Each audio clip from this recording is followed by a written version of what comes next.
Hi again, this is Christine, the neuropsychologist in the Long COVID Psychology Service. Today, I'd like to talk to you about another cognitive function, memory, and this is going to be the focus on the session today.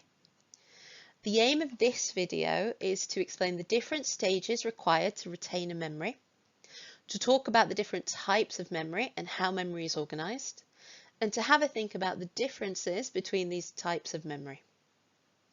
So let's start by thinking about what memory is.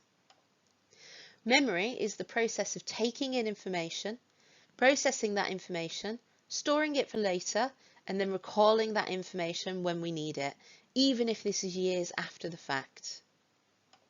Memory is an essential part of our daily lives. We rely on it when we ride a bike, tie a shoelace, or want to recall events from our past to direct behaviour in our future. We use it to maintain friendships and relationships by recalling events or times that we've arranged to meet. In short, memory is a way of keeping a record of things that have happened to us and to keep in mind what we see and what we hear. Do remember that in our daily lives, we don't tend to remember everything that happens to us. We talked a little last week about attention and how attention can filter out a lot of the information that we receive. Memory is very similar. Instead of remembering everything, we remember the things that are important to us or that are meaningful. But we can also remember things that are frightening or unusual to us. An example of this is that you might remember what you ate for dinner at a special restaurant whilst you were on holiday, but you might have no recollection at all about the taxi ride home after the meal. So there are two important things to know about your memory, and we're going to cover these in more detail on the next few slides. The first one is that there are 3 stages of memory. And the second one is that there are different types of memory which are organised in different areas as part of your network in your brain. So let's firstly turn to those 3 stages of memory. These stages are encoding, storage and retrieval. Let's go through each one in turn and look at them in a bit more detail. So firstly, we're going to talk about encoding. Encoding is the taking in of information.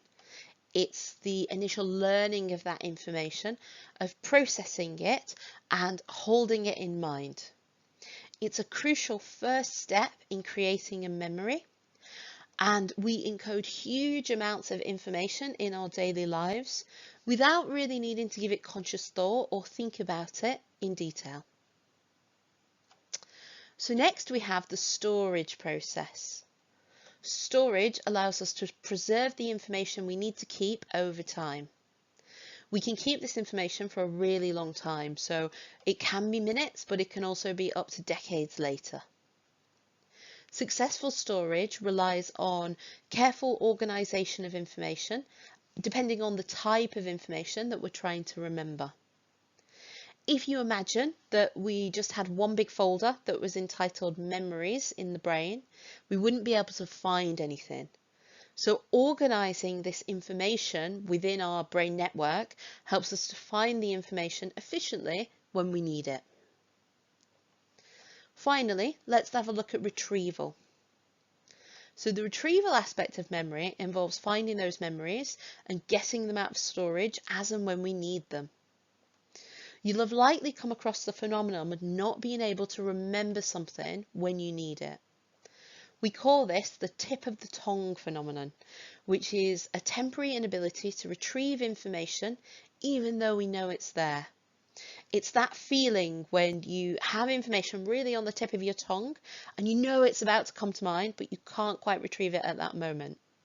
An example of this might be seeing a famous actor on the television, but being unable to recall their name at that moment. So now let's think about the different types of memory and how it's organised. Remember that we said that memory needed to be organised so we can find information quickly and efficiently when we need it. We know that therefore there are different types of memory that we use in our daily lives, and that the memory system is organised in this way. The simplest way, or the first part of breaking down memory, is into short-term and long-term memory.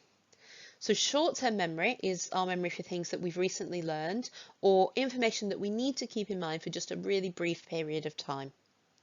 Our long-term memory is therefore the memories that we need to keep for a longer period of time, the memory that we keep for weeks or decades.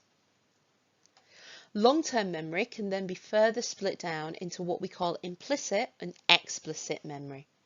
So explicit memory is our conscious recall. It requires conscious effort to recall the information, and it could contain information that we've learned or that we've experienced. Explicit memory also allows us to have what we call episodic memories. So these are memories of events or experiences we've gone through, such as a memory of a holiday, for example. Within explicit memory, there's also semantic memories. This is our memory of knowledges and facts. Might be the name of a capital city or the name of a famous actor or celebrity. We also have implicit memory. Now, implicit memory is our unconscious recall. So this is the information that we recall, but we don't put any conscious effort into that. This is something we call a procedural memory quite often. It's akin to muscle memory, and it helps us when we're completing a task. So a common example that we use is being able to ride a bike. If you're well practiced at this, you perform the task and you don't even have to think about it. So the pedaling, for example, you might do it, but you might be thinking about something else whilst you're doing it. You're not consciously thinking about the action of pedaling. Okay, let's have a think now about the difference between long-term and short-term memories. So one of the key features of short-term memories is that they can only store a small amount of information for a short period of time. This is usually less than a minute. This information is kept readily available in your mind so it can be used. An example of this is that we might need to hold a phone number in mind long enough to be able to dial the number through. We also know that short-term memories can be transferred to become long-term memories if they are important or meaningful to us, although this isn't always the case.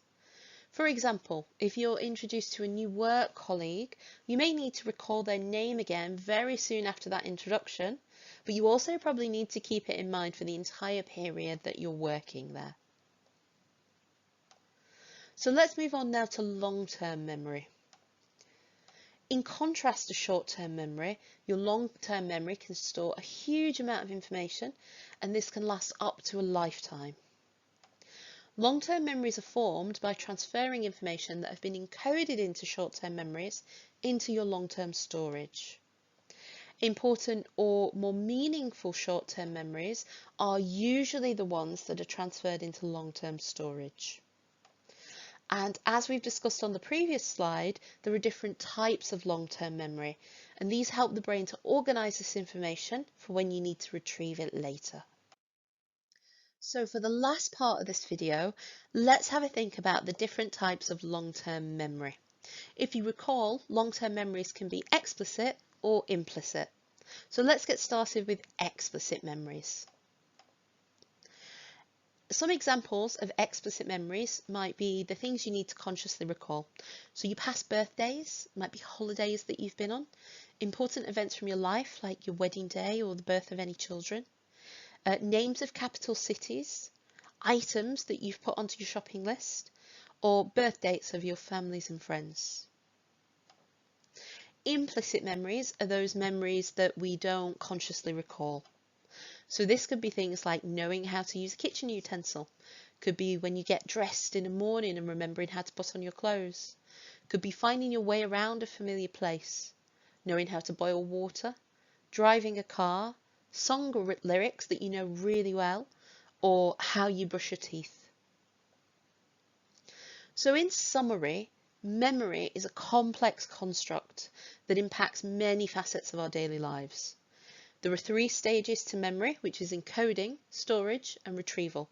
And this allows us to process information, store the information, and retrieve it later when we need it. There are different types of memory, which covers both short-term and long-term recall. Within long-term recall, memory can be consciously recalled or unconsciously recalled and covers our memory of events, facts, and our rehearsed skills. Do remember, if you have any questions about anything we've discussed today in the session, or about neuropsychology and long COVID in general, please ask your group facilitators to pass on these questions to me, and I'll be happy to try and answer them for the next session for you. Thank you very much.